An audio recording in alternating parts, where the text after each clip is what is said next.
Hello, everybody, and welcome back to the College Football Betting Breakdown Show, courtesy of Scores and Odds. I'm your host, per usual, Sean PSU Fans 2 Newsham. Joining me, as always, is Alex Fearmyturtle Hardin. Alex, we have a couple terrible bowl games under our belts so far. Got a few more that we have coming up in the next week or so. For this show, we're going to pick it up with the games on December 28th, go from December 28th until the 30th, through the 30th. And then we will have another show that we are going to record right after this that will include the 31st end games on the 2nd. We're going to try to announce and discuss as many opt-outs and transfer situations as we can. However, I think that there's going to be substantial movements in terms of as we go here. So just know that this is a first look. We're recording this on the 20th of December, just so that you guys are aware of when we're recording it. And I will give that note on the next one as well. So, Alex, how are you doing today? Doing good. Yeah, still a few more of these gross bowl games to get through before we get like the playoff day. Like those are the games I'm actually excited to watch. Like I really don't care about UCF Duke. But yeah, we'll touch on them. Yeah, I'll be honest. I'm not really excited to watch any of the bowl games this year. Just doesn't do it for me. It's just not important anymore. Next year or the year after, when we get to 12-team playoff, that will make stuff a bit more interesting to me as we go. The issue for me is it's hard for me to ever care about a bowl game unless you're in a playoff. And if you're in a playoff, there's 2 games. So effectively, it really limits the amount of care I give. And then obviously, I'll watch the Penn State game, but the result doesn't matter as much as I just hope it's an entertaining game that I'm watching. Yeah, I mean, a part of the big problem is a lot of these teams are like almost different teams by the time they play their bowl game, because they have several opt-outs, a lot of coaching changes. So you're trying to handicap something like it's like the first week of the season where you don't have anything to work off of. So it makes it, yeah. So first game we got here, we got Duke versus UCF. On the UCF side of things, Mikey Keene is opted out. They have a few more defensive players that are gone as well. And then leading receiver Ryan O'Keefe is gone. So you have quite a bit missing here for the UCF side thus far. If you look at the Duke side, they don't have any key offensive players that are going to be gone. They do have a couple guys that will be transferring, mostly on defense. I'm assuming they're not super involved in the game plan. So we have Duke minus 3.5 here, total 62.5. I probably would lean towards the UCF side. However, losing O'Keefe, I think, could be a bit of a hit here. He's the guy that can take the top off the defense a little bit. But looking at things like, you probably will have John Reese Plumlee at quarterback for UCF. Nothing indicating him going anywhere. I think he even said he's returning. I'm not positive on that. There's so much movement. It's hard to keep track of literally everything. So I'm trying to do my best, but it's a bit tricky. Duke's a decent team, though. Duke's 8-4 in the season. That was a pretty good result for them. I think Riley Leonard's pretty solid. I think they have some solid skill position guys as well. So what's your thoughts here in the UCF Duke game? And sorry, I forgot the name, the Military Bowl, which will be on ESPN. Yeah, I lean Duke here a little bit. It really just comes down to if they can contain Plumlee. If they can contain Plumlee and force him to throw, I really like Duke's chances. Duke's defense is actually better than we probably give them credit for.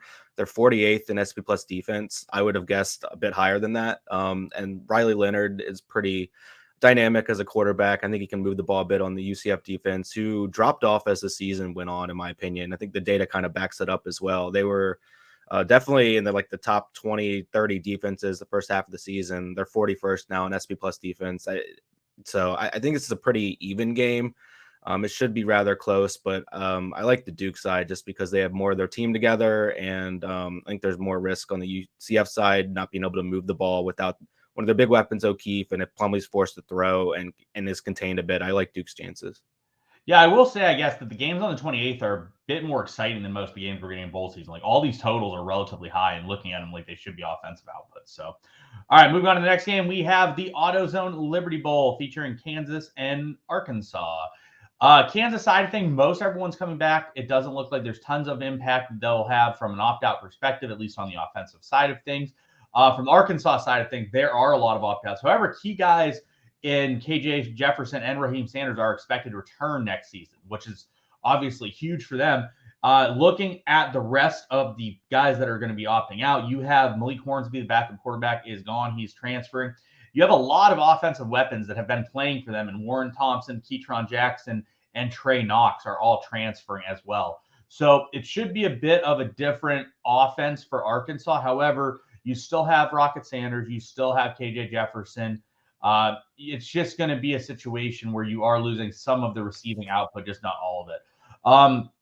For me, I think Arkansas is a much better team. I think Kansas obviously started off the season hot. Once they got Jalen Daniels back, the magic was clearly lost for them. That said, Arkansas is a very movable defense. I think the over of 68.5 is probably a good look as well here. But I like Arkansas. I think Arkansas is just a better team, even with some of these transfers that are going to be gone. What's your thoughts on the Liberty Bowl? Yeah, I like the Arkansas side and the over side.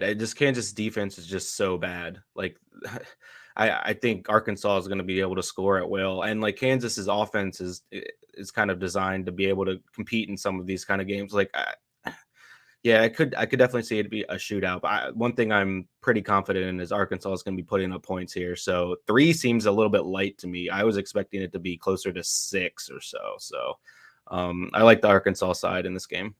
For sure. All right, moving on to the San Diego County Credit Union Holiday Bowl. Not very short there. We have North Carolina against Oregon. We see Oregon's about a 13.5-point favorite. Total 72.5. I actually like the under here. You do see that FanDuel has it at 13.5 and other places have it at 14.5. So definitely make sure you're shopping. From the North Carolina side, they have a lot of transfers, mostly on the defensive side. The key opt-out is obviously a massive one, though, with Josh Downs. So Josh Downs is not playing in this game for them. Drake May, however, has said that he will return. If we're looking at the Oregon side of things, they have lost some guys. There's a lot of transfers. DJ Johnson on the defensive line has accepted a Senior Bowl invite, and I do not believe will play here. They have a few other guys that are going to be gone, like Byron Cardwell, Dante Thornton, Seven McGee, some other offensive and defensive linemen and impact players there as well. But the key for them is Bo Nix will be returning. So that's pretty large for Oregon.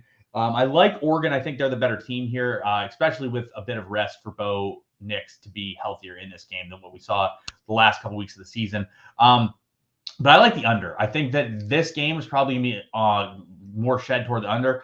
Obviously, the North Carolina side is just absolutely abysmal on defensively. I think Oregon handles them pretty easily as well, especially without Downs. So I also like Oregon. I think Oregon giving 2 touchdowns is totally fair here. But despite the fact that we have some terrible defense and some pass yardage, I think North Carolina is going to really miss having Downs. They have no one that can really replicate that role. So it's going to be a bit tricky for them. And then Oregon is happy to just run the ball. So if North Carolina is just getting smashed in this game offensively and not really able to move the ball, Oregon's just going to run the ball down their throat. They're not going to throw the ball tons. It's going to eat clock despite the fact that they will move the ball. So I think the defenses are poor here, but I'm not sure we can get to 73.5 based on what I'm expecting. So what's your thoughts on this one? So when things go bad for UNC, they go really bad. And their strength of their team is their offense. And they lost their offensive coordinator headed to Wisconsin, Phil Longo. They have no Downs. Like, I just don't see it here for UNC. Like, I definitely like the Oregon side. The one wrinkle here is Oregon has a new offensive coordinator coming in, Will Stein from UTSA. I don't know if he's coaching in this game, so that's one thing I do want to dig into a little bit more. But like you said, I see UNC struggling here. That number seems high. Like, this seems like the spread, like the total is based on UNC like having their full complement of players. I agree with you. I don't see UNC like getting there in terms of points, and Oregon's just going to control this game. I like my minus 13.5. I jump on it on FanDuel now because I think it's going to get up closer to 15 by kickoff. Yeah, I think I would look for some alt lines. Like, I think North Carolina could get blown out here and lose by like 4 touchdowns. So I would look for some alt lines that have like 24, like Oregon minus 24. See if you can find anything that would be a bit more favorable for you there. Because I definitely, like you just said, when things go wrong for North Carolina, they tend to go really wrong. And their defense is so atrocious that I think that there will be struggles to stop Oregon at any point. And when you remove their offensive coordinator and their best offensive weapon, I think things are just going to be a bit tricky. Yeah, and I think Drake May staying is probably not the best thing for his career, but he obviously has UNC loyalty with like his family playing there. So I understand it, but like most other players would be in the portal and be going to like a top 10 team, like if you're in Drake May's shoes. Correct. All right, looking into the next game, we have Texas Tech against Ole Miss. Few transfers from the Texas Tech side thing, nothing that really stands out. Same thing realistically from the Ole Miss side. No one really standing out here. A lot of their guys are returning. We see Quinshon Judkins is returning. We see Dart returning. So most of the guys are still returning in this game. I like Ole Miss. I think Ole Miss is a better team, especially with Shook starting. I think that Baron Morton's better than Shook, but I don't think we're going to see him start here. So I think I like Ole Miss here. I don't think I like the over. I probably would lean towards the under on that side because I think that Ole Miss is just going to run the ball. But Texas Tech has shown they can stop the run a little bit. So my anticipation here is that Judkins is going to move the ball, just not in massively explosive 50-yard runs, which therefore eats the clock and renders a over-under a bit useless from that perspective. However, Ole Miss does play incredibly fast. So there is a possibility where like it does move fast. And if they can get some more longer touchdowns, things will be a lot more efficient going towards the over here. So side I like is Ole Miss more than the total here. What's your thoughts on the let me say it, the Tax Act Texas Bowl? Oh, fun stuff. I really don't have a good like any conviction in this game. Initially I liked Ole Miss, but like looking into it, like Ole Miss really struggled down the stretch, but they have Judkins, who I doubt Texas Tech could stop. And I do like what Texas Tech is building towards next year. So for me, it's like a talent versus trajectory type matchup. And I really just don't know where this is going to end up. So it's a complete stay away for me. But yeah, I mean, Ole Miss definitely has the more like high-end talent. All right, next game we go to is the Bad Boy Mowers Pinstripe Bowl, which I know obviously gets Alex excited. We have a lot of opt-outs, especially I believe on the Syracuse side of things. I think I saw yesterday Sean Tucker has opted out and will not play. We see some transfers at receiver with Courtney Jackson, Anthony Quealy. So a lot of offensive firepower is gone for them. On the Minnesota side, we are likely going to see the feed the ball to Mohamed Ibrahim game. He is not opting out as of yet. That is something I would definitely keep an eye on. If he opts out, it makes him more likely I'm more interested in Syracuse. If Mohamed Ibrahim plays, I'm probably lean more towards Minnesota. For me, though, I will be staying away from this game. I'm just not super excited. Both defenses are really strong. We know what Minnesota is going to do on offense. The issue for Syracuse is if you don't have Sean Tucker, how are you going to move the ball? And they even struggled to move the ball with Sean Tucker towards the end of the season. So, yeah, what are you going to do without his like 3.2 yards per attempt? I don't know. You're probably going to get 2.2 yards per carry. So overall, this is just not an appealing game to me. What do you think on this one? I lean Minnesota here. Syracuse they lost their offensive coordinator. Jason Beck is their new offensive coordinator, his former quarterback coach at Syracuse. I don't believe Syracuse currently has a defensive coordinator. They're just kind of a mess. This is obviously going to be a gross, grinded out game, but like I think Minnesota will be more prepared to play here, and like we know what they're going to do, and I don't think Syracuse can stop it. So I think there will be some boat rowing going on, and Minnesota probably wins this by a couple touchdowns. So I think 7.5 is fair. I like Minnesota side. For sure. All right, next game, we have Oklahoma and Florida State. Looking at the Oklahoma side of things, Eric Gray has opted out. He will not be playing. Wanya Morris has opted out. He did accept a Senior Bowl invite as well. It's weird to see these guys that are opting out and yet accepting a Senior Bowl invite. I don't really understand that one, but that's just me. We have a lot of other guys that have declared, like Anton Harris has declared. We have some other transfers, like Theo Weiss. Granted, he's not been that impactful for them over the course of the season. Then on the Florida State side, they just have some lower end guys that are transferring out, like Tade Rudamakers is gone, and then some other guys are transferring. We haven't really heard much on some of their other higher end type players, but the key guys like Trey Benson and Jordan Travis will return next year. I think Florida State could be pretty decent next year, actually. I like Florida State. I don't know if I want to give 8.5. This game is probably a fade for me in the Cheez-It Bowl. But I do probably lean Florida State. Just seems like they would care more about this game than Oklahoma would. So what's your thoughts here? Yeah, I think the best thing about this game is like, did you see the thing about at the hotel they're staying in? They turned a few of the rooms in like total Cheez-It rooms. I did see that, and they were going to pay them like NIL money to stay with them or something. Like, I saw that. Yeah, in terms of the actual game, like I think 8.5 is kind of a lot. I was not expecting that spread. I lean towards Oklahoma, even though they're down 2 of their best offensive linemen and Eric Gray. It's just 8.5 is a lot for the talent they have up and down their roster. Obviously, there's going to be a big turnover on that team as Venables gets everybody, all of his guys in, but 8.5 just seems heavy to me. So I lean that. I do agree that Florida State probably has more incentive to show up here, and they're building towards next year, but the spread's too high to me. But be interesting to see who ends up being the cheesiest. Here you go.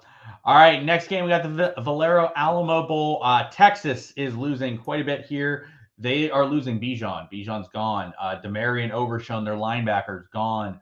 Sean Johnson also gone. So they're going to be down to their third back, which their third back's still going to be talented. So, like, that's not the end of the world. But Bijan is obviously probably the best running back in the nation. Losing the best running back in the nation is never going to be a positive. They do return Worthy and Jatavian Sanders for next year, so those guys will remain. Did you see Jaleel Billingsley declared for the draft? I mean, I don't know what draft he expects to get taken in. It's certainly not going to be the NFL draft. Yeah, I don't know about that one, but we'll have to wait and see. Washington side, they just have a couple small transfers. Nobody has decided to leave. Michael Penix is returning. I like Washington. I think Washington is just the better team here. Plus 3.5 seems great. This is one of my favorite bets on the board for this video. Sweet money line action. Yeah, I want Washington money line here all day. What is your thoughts on the Alamo Bowl? No, I totally agree with you. Like Bijan covers up so many of their flaws offensively. Like that Kansas game, where they just smoked Kansas. Like he was getting yards that were not blocked for him. Like it was all him. And there's a lot of games like that. Like their offensive line has been terrible all year. Like I don't see how they move the ball as effectively. Like Bijan's an outlier type player who creates on his own. Like, so I think they're really going to struggle. And like Washington has a lot of weapons. Like I just see them as like you said, the better team at this point in the season. I think Texas is still a bit overrated in terms of like the metrics and stuff. And like, I don't think Washington should be getting 3.5 here. I think it should be closer to a pick 'em. So certainly like Washington, 3.5, Washington money line. So yeah, totally agree with you there.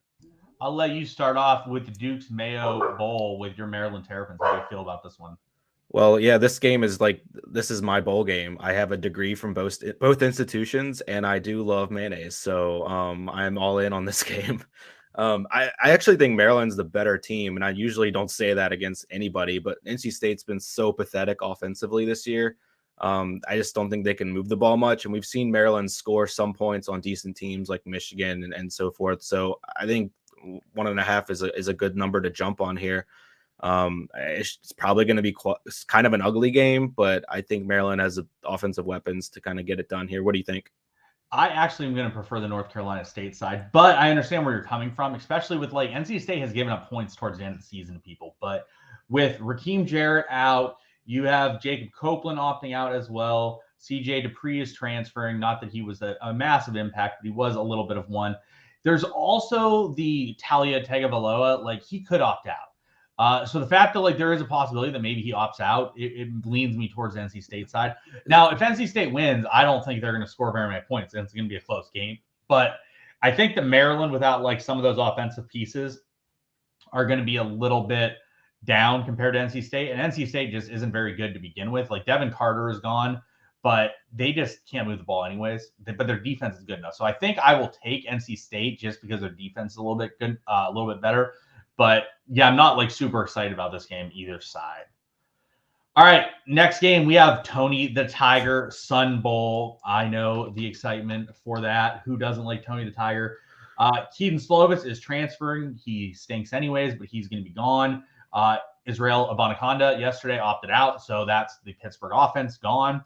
UCLA side of things, it's a little bit more murky because we haven't heard anything on whether DTR or Charbonnet would opt out. Based on what we've seen with UCLA on the year, it wouldn't shock me if we just didn't see Charbonnet in this game. He just didn't play because it's happened multiple times this year. Why would it not happen in a bowl game when he can just go to the NFL and call it a day? That said, with the info we have and knowing that those guys are going to be out for Pitt, I would lean UCLA. UCLA is probably the better team as it is. Pitt was not that great this year, despite having an 8-4 record. I think UCLA is a bit better of a team. But if just the fact like I don't say they're going to move the ball. Their back and quarterback play is going to be atrocious. Their running backs are way worse than Bonaconda. So it's a bit of a struggle for me to see how this would play out well for Pitt. What's your thoughts on this one? Yeah, it seems by the line movement that they're probably expecting DTR not to play, but this is not something I'm comfortable taking either side without having the information in this game because I think it swings it so massively. I'm just kind of in wait and see mode. I don't have any strong takes at this point. Like I'm certainly not playing Pitt plus 3.5 with the prospect of DTR maybe playing. And I if I were to guess, I would guess that DTR and Charbonnet both don't play, but we'll have to see. So here's a question for you: with the news that Slovis is gone and Abonacan is opted out, and this spread's like 4, does it make you feel like they're not playing? Yeah, I think so. But also I think Nick Patty's better than Slovis. Yeah, well, Um, that's valid. I can't argue. and Nick Patty's not good, so that tells you what we think of Slovis, basically. So Yeah, that one Slovis. doesn't matter. Abonaconda one's a bit more because he has a lot more juice than their other running Yeah. backs. But like if UCLA doesn't have DTR, like we haven't really seen them without DTR. Like their offense could be a disaster. It definitely could. All right, moving on to the next game, we have the Tax Slayer Gator Bowl. Notre Dame against South Carolina. We have a load of opt-outs in this game. South Carolina side, Zach Pickens is opted out. A couple other defensive players. Jaheim Bell, probably their most athletic offensive player, is transferring. Your boy Austin Stogner is gone again.